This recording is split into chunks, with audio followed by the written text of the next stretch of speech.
All right, so we are recording. All right. So, welcome to the Empowering Minds Mental Health Podcast. Today, I have Honorable Mary Beth O'Connor, and she is the author of From Junkie to Judge: Woman's Triumph Over Trauma and Addiction. She also writes opinion pieces and essays for the Wall Street Journal and LA Times. She is a director for She Recovers Foundation and Life Ring Secular Recovery. She serves on the advisory council for the Higher Calling Foundation and is a retired judge and attorney. Currently, she is a speaker, advocate, trainer, and author, living sober since January 13th, 1994. Welcome. Thank you. Thanks for having me. Sure. Glad you could come on. So, like I said, we're just going to jump right into it. How did you go from shooting methamphetamine at 17 to being an appointed federal judge? Well, I will emphasize, the early drug use was a result of child abuse, right? And that's, actually a fairly common story. And I didn't get sober until I was 32. So it was a pretty long haul. And the way I really tackled it was incrementally. I mean, when I got home from rehab at 32, I had a broken degree, good grades, because I had done better with my drugs for a couple of years and managed that. But I had an embarrassing resume because I couldn't hold a job because I was using meth all the time. And so I really had to start where I was. I had to be Hmm. honest with myself about what I was ready for. And so I started with part-time temporary work when I got home. And then my second job was a full-time permanent mid-level administrative job. And then I got a supervisory job at a larger company, got a promotion. Hmm. And at 6.5 years sober, I went to Berkeley Law, worked as a lawyer for a number of years. And at 20 years sober, I was appointed a federal judge. And so it was really about, always focusing on what's the next goal, what's my next step? How do I get ready for Hmm. that next step? And then moving forward incrementally in that way. Yes. And that's when I read your story, that's why I wanted you to come on because I want people to know that there is hope, there is recovery. Because a lot of times I hear stories and it's a bit different. So I just kind of wanted to like spread awareness around stigmas that there isn't such thing as recovery. It is. It just may take some time and some steps, but it can be done. Yeah, and I know a lot of like families and those struggling here, statistics like only 5% of people get sober or 15%, and that's actually not true. Mhm. That's really data about for each effort. But in their lifetime, about 75% of people that have a substance use disorder, which is the modern name for addiction, about 75% will eventually recover. So the odds are actually pretty high. All right. So we'll go into our second question. What do you mean when you say you built an individual recovery plan? So there's a lot of different techniques and strategies and programs and plans for getting sober. The 12 steps is one of them, which is, Alcoholics Anonymous and Narcotics Anonymous. And that's a good fit for a number of people, but it's not the best fit for everyone. And it wasn't the best fit for me. And so Hmm. I read the 12 step books and I attended some of meetings and pulled a couple ideas, but I also pulled ideas from Women for Sobriety and from what today would be Smart Recovery and from LifeRing, Secular Recovery's parent. And I'm on the board for LifeRing.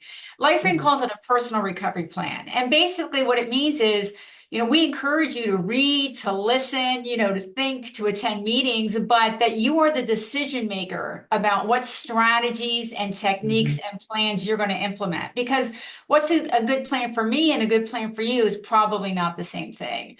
So, LifeRing, for example, we want to help you with that. We'll give you support. We can talk it through, offer suggestions, but you are the decision maker about your plan. And that's really what an individual plan, the crux of it, it's that it's a self-empowered recovery. Hmm. Absolutely. So when I started my therapy journey, that was something that was stressed, like some Yes. individual goals.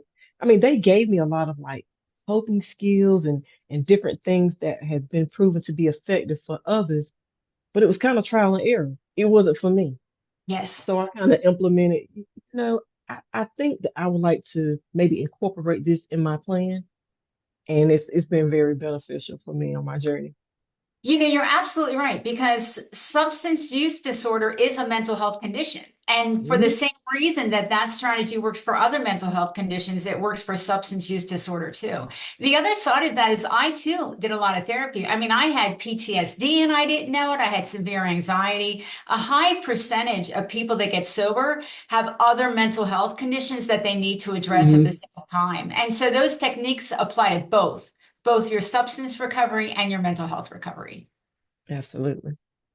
All right. So my next question for you: what is the difference between faith-based recovery and secular recovery?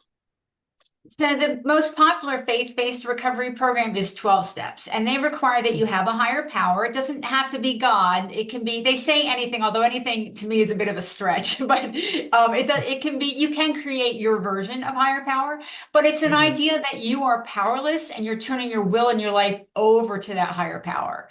Whereas a self-empowered recovery is about building up your strengths and your ability to guide you through your life. And so it's trusting that you can make the right decisions. It doesn't mean you'll be perfect because even in faith-based recovery, you're not going to be perfect. Like that doesn't happen. Right. But it's more about you sort of trying to build up your competence and your confidence. That's where the focus is, that you will be able to develop the plan, to implement it, to move yourself step by step forward if you take control of your recovery. Gotcha. So that kind of ties back into individual recovery plans because based off what you just said, it just kind of depends on the person's like their personal beliefs, their values, and preferences. That's right. And the truth is, a Hmm. lot of people with spiritual and religious beliefs actually take the self-empowered approach too, because they like the Hmm. techniques better, or they like the philosophy better. So, even like atheists can make 12 steps work if yeah, some of them can, if it's a good fit. And there's a lot of religious people that do the self-empowered approach. And so it is really looking at the bigger picture.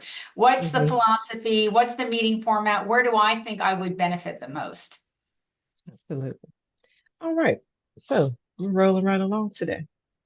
Do women benefit from having recovery programs just for them? Some women are definitely more comfortable in female only spaces. And there are a couple of options. There's She Recovers, which I'm on the board for, and there's Women for Sobriety, are the two largest. And there's a Hmm. number of reasons. For one thing, a lot of women have had negative experiences with men. Perhaps they've been abused by a male as a child, or they've had a sexual assault. And so Hmm. sometimes they're more comfortable in a female only space, sharing, their innermost thoughts, their feelings, their pain, what happened to them.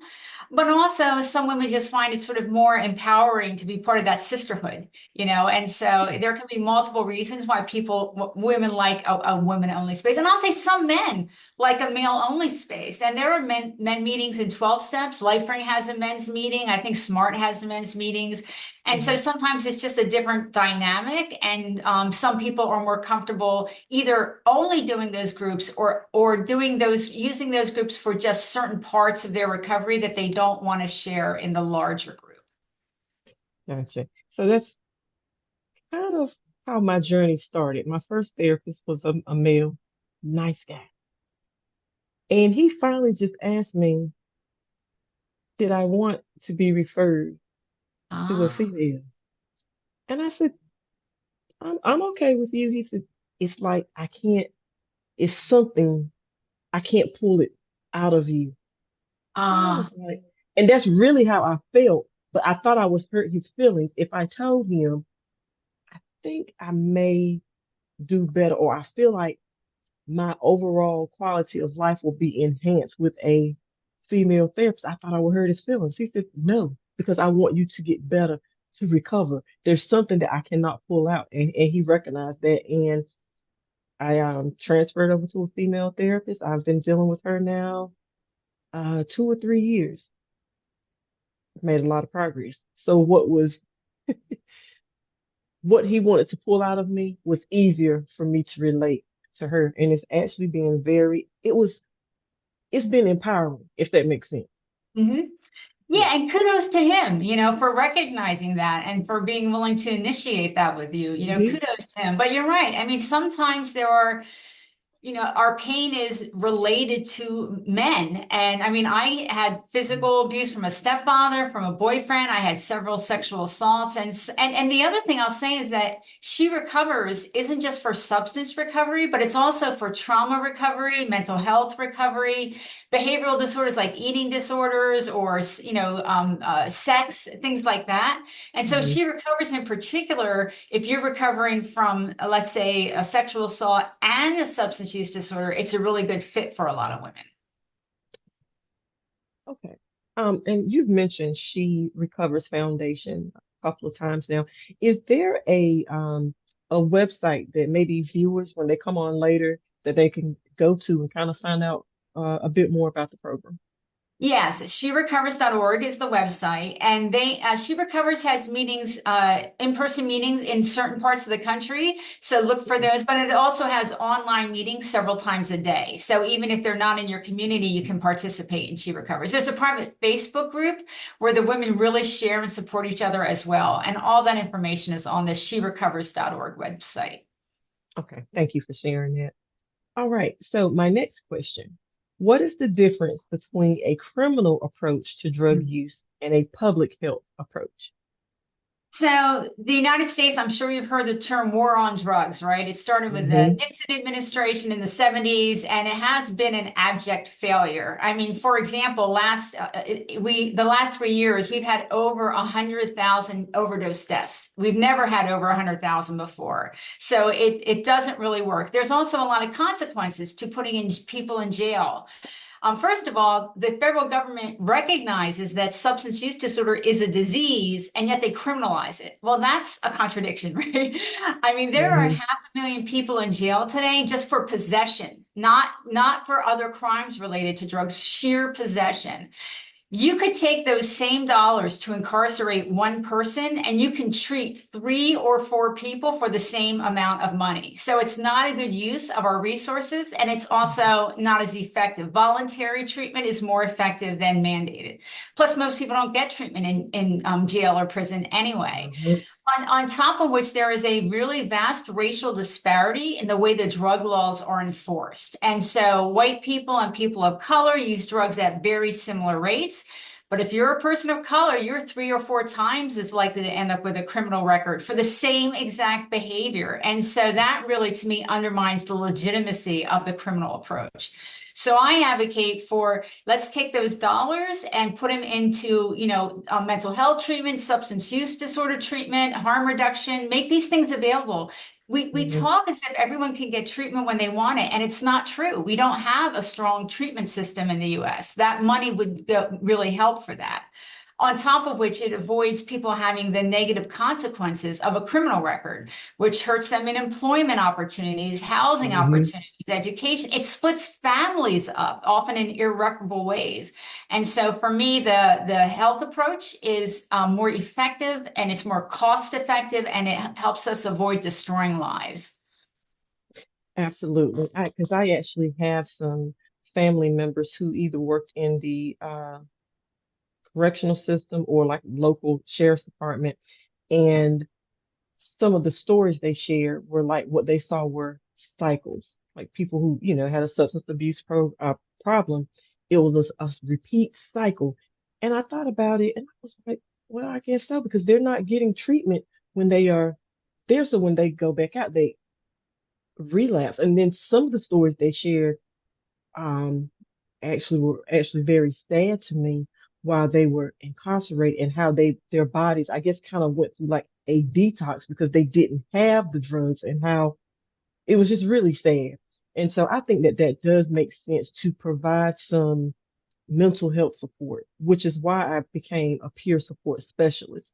And I want to do the training for the forensics peer support so that I can go into the local jail and provide some mental health support and some stability because at some point they're going to transition out. And I think that's very important for them to have some coping skills and some mental health things going on while they are incarcerated. I mean, you're absolutely right. A couple of things that one is even drug courts often don't provide what's evidence-based treatment, right? Some do, but a lot of them don't. Hmm. But also, I will emphasize being incarcerated is a trauma. So you are creating an additional trauma on the person from incarcerating them. And you are right. The substance use and the mental health is so there's such a strong interplay. Hmm. Sometimes people ask me, what's the number one thing we could do in America to reduce our addiction rate? And by the way, the US addiction rate is one of the highest in the world. It's very high. And I do always emphasize early mental health treatment. That Hmm. would be one way for us to reduce the odds of somebody developing a drug addiction. Absolutely. All right. So going into this question, how can friends and families assist those struggling with drugs or substance abuse? So most people have heard of that old tough love idea where you cut them off and you insist that they do what you want them to do, and that does not have good evidence. The Mm. modern evidence-based approach for friends and family is called CRAFT. It's community reinforcement and family training, and there is an excellent Mm. book and workbook on CRAFT called Beyond Addiction that I always recommend to friends and family. Beyond Addiction, first of all, explains what is substance use disorder actually, and why is it, hard to change? What are the habit formations? But also have a conversation about what purpose are the drugs serving for the person who's using? Like there is a Mhm. reason. Can we get your needs met a different way? But it also focuses on positive reinforcement techniques and on what the family can do to sort of move the ball in the right direction, what they can't do, Mhm. and what they shouldn't do. Like they shouldn't Yes. be that the treatment plan is their treatment plan. And the individual needs to decide. So it's a really excellent book, and there's a very good workbook to go with it, Beyond Addiction. All right. I'm writing this down, what you just said. And I'm at my family reunion actually this weekend, and I was actually having a conversation with one of my cousins, and I don't even know how we got on substance abuse, but somehow we did. And I was explaining to her that substance abuse really is it's really a sickness. It's not something that you can turn on and off. You can't beat people over the head and say you need to stop drinking or you need to stop whatever the substance is. It's not that easy and it's not going to happen overnight. So it's important for families and friends to have a heart of compassion if you truly want to help your friend or family member or whatever the case may be. And sometimes I don't think that people even actually realize that substance abuse is also a mental health issue as well. So you That's get true. yeah. That's Yeah, true. yes And ma'am. it's often a pain management technique, right? And Mhm. you're right. You can't force someone else to get better. But the data shows that if the person that's going into recovery has loving relationships in their life, their odds of success are higher. Mhm. And I want to emphasize, it's not that I'm saying friends and family has to let themselves be financially abused or verbally abused or any of those Right. things. They can set appropriate boundaries. But if they can keep that positive connection with a person who's struggling, that will actually increase the odds that they will eventually be able to succeed in sobriety. Yes. Yes. And again, that could possibly uh motivate someone to want to take steps towards recovery and stay there. Yeah, Yes, yes. absolutely. All right. So talk a little bit about your book. So why did you call your memoir From Junkie to Judge? I mean, today we try to avoid stigmatizing terms, and junkie would be one of them. And I would never use that for someone else. But I really thought about it, and I thought, in just a couple words, I'm sort of letting people know that you can go from shooting meth, and I shot meth for a long time, to a happy and productive life. And that judge word just has a positive social resonance, and so I thought it would Yes. sort of get that message across. And it's not even that I think becoming a judge is the most important accomplishment of my sobriety. I mean, I'm proud of that accomplishment, but it was a job, right? The joy of recovery is the lack of chaos, the lack of obsession, having my brain and my time free for things that I'd actually rather be doing. But I thought in those couple words, I can really own that I was sort of at the most stigmatized on the scale of drug addicts, shooting meth is one of the more stigmatized. And then I Hmm. wanted to own that up and say, but look, in recovery, the future can be very, very bright. Absolutely. Your story was so powerful. What I was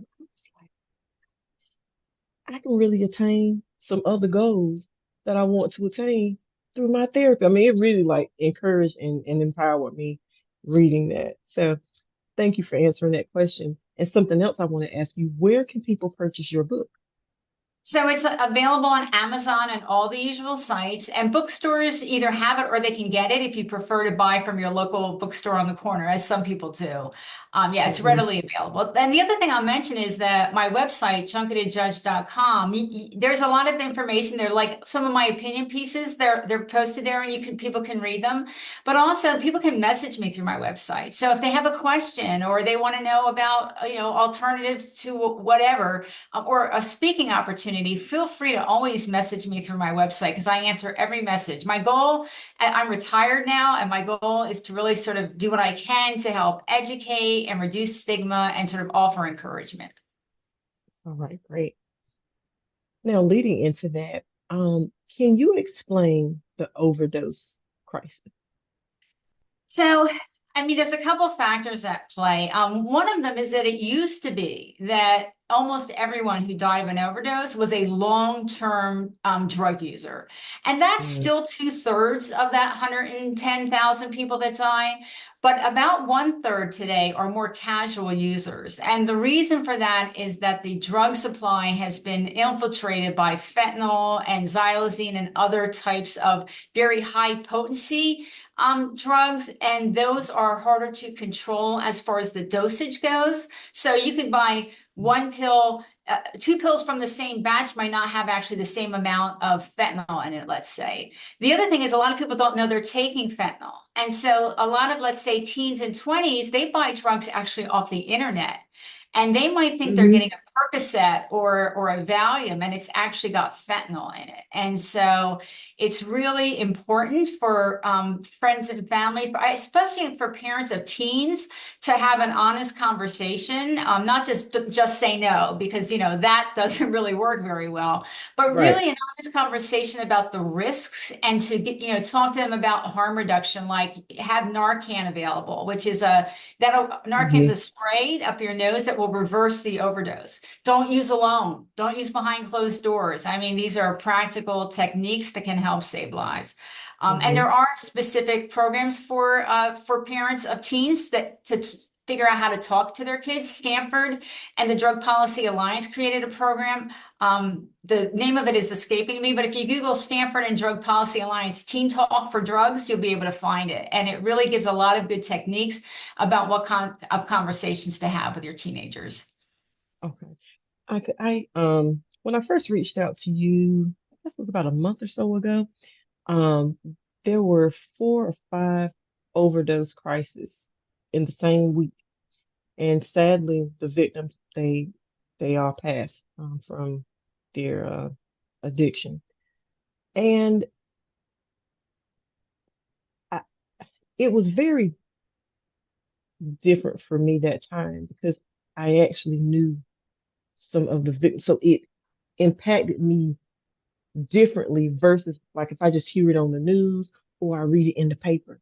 And Mhm. so that's why I'm just really glad that you came on and accepted my invitation because again, my main goal is to spread awareness and decrease stigmas.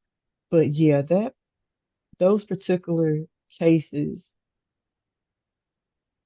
I I think I included an extra therapy session because it was just very hard for me to process.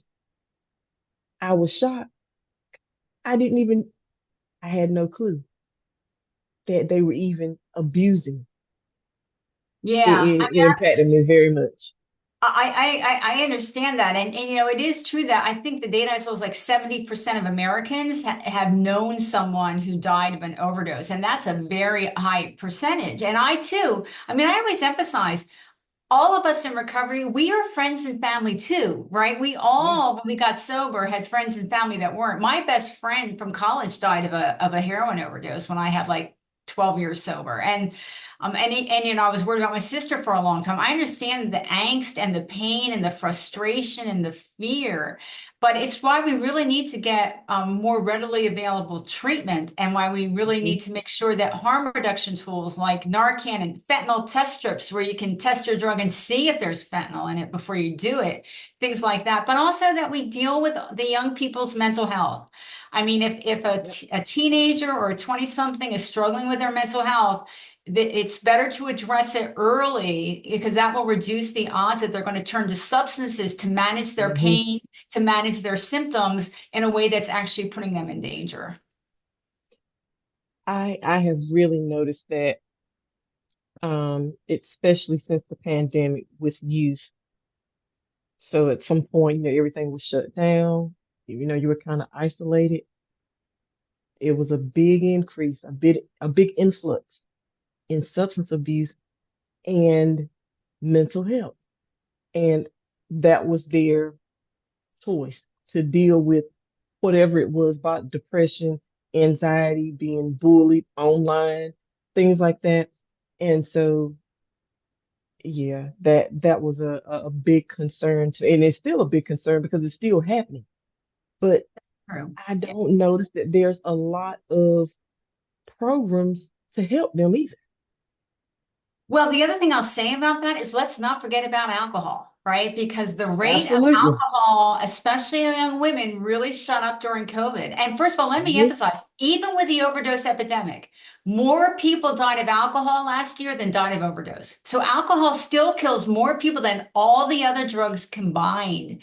And the increase in women in particular drinking during COVID, there are women in their 20 somethings now that are showing up with significant liver and kidney disease. And it's the doctors are very surprised at how progressed the disease is at such a young age. So we never want to forget that alcohol too is a drug, Yes, it that is. even drinking alcohol in moderation increases your cancer risk, increases your risk of heart disease and other conditions. And so we need to focus on all the drugs, and that definitely includes alcohol. And you're right. If we need people to have treatment, whether it's for just depression or just anxiety, or if it's that plus substance use, Hmm. we really need to have readily available, affordable treatment for everyone. And we just don't have a robust system in this country at this point. Yeah. All right. So some words we've heard today, and this will be our last question. You mentioned words about trauma, and then you mentioned the word addiction. So can you explain the relationship between the two words? So there's something called an ACE score, which I'm sure you're familiar with, but for your viewers, it's an adverse childhood experience score. And it's a list of 10 questions. And it's things like, were you ever sexually assaulted? Were you physically abused in the house? Sexually abused in the house? Were you neglected? I think poverty is actually one of the 10 questions.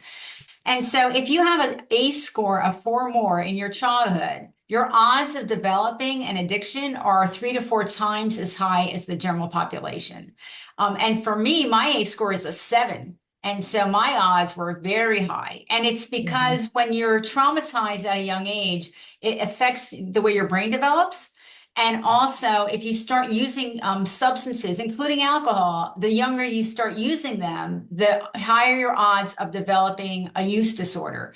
And so, somebody who Hmm. starts using any drug, let's say before 17, has a much higher odds of developing a problem than if they wait until they're 21 or 22 to start using, or start using in any kind of, well, they're less likely to use excessively if they start later. So there's this real interplay of early childhood trauma, which trauma usually means you have other mental health, PTSD or anxiety or depression, and the odds of developing a substance use disorder. So we need to treat the trauma, when it Hmm. happens, treat the trauma so that we're gonna avoid that pattern. We're going to avoid them developing, losing the next 20 years or even possibly their life because of that trauma. Absolutely. I had some childhood traumas, um, but I didn't have them addressed until I was early. The early 40s. And so it really did have an impact on my childhood. It had an impact on like my self esteem. I always felt like maybe I was less than, and yeah, at one point I felt like I had to have some wine. That was the only thing that was going to cure my depression or how I was feeling. But I got to a point where I felt like I was starting to spiral just a little bit. And finally, one day, the light literally came on. I was like, this wine is not helping me. That's right. I'm going through the same cycle. So that's when I made up my mind. You know what? I am going to seek a therapist, regardless of what the stigma say. But I was afraid. I really was. I was afraid to go to therapy. It's the best thing that I could have ever done for my life. Well, those were both very good choices, you know. So, I mean, one of the things we talked today about is you don't have to have a horrible bottom to get sober, right? We emphasize that, you know, today we talk about substance use disorder can be mild, moderate, or severe, right? It's on a spectrum, just like anxiety could be mild, moderate, or severe, Yes. right? And so Hmm. the encouragement is, like you did, let's disrupt that problem, something that's escalating into a problem as early as possible. Let's try to Hmm. disrupt it as early as possible. You're going to be better off. You don't have to wait for a horrific bottom to stop behavior that is having a negative impact on your life. Absolutely. Well, that wraps up our time. I don't know if you have any final words or if you want to list any kind of contact information or anything like that. So I'll leave some final words for you if you'd like to do so. Well, I will say that 30% of my memoir is about recovery, which is an unusual percentage. And it's about my first 3 years because I wanted to show in more detail what building that individual plan looked like for me, and also Hmm. about the interplay between my trauma recovery and my substance recovery. The other thing I'll say is that I am on X, you know, slash Twitter, and I don't argue with people on Twitter, but I do provide information. I provide the new studies about substance use and recovery, articles, my recovery thoughts, and that's at Mary Beth O underscore. So if you're interested in that kind of information, feel free to follow me. Okay. All right. Well, thank you for your time. I'll be reaching out to you soon with the information if you would like to share this video on your Yes. platforms as well. Okay. Thank you so much. Thanks for having Take me. care. Thanks.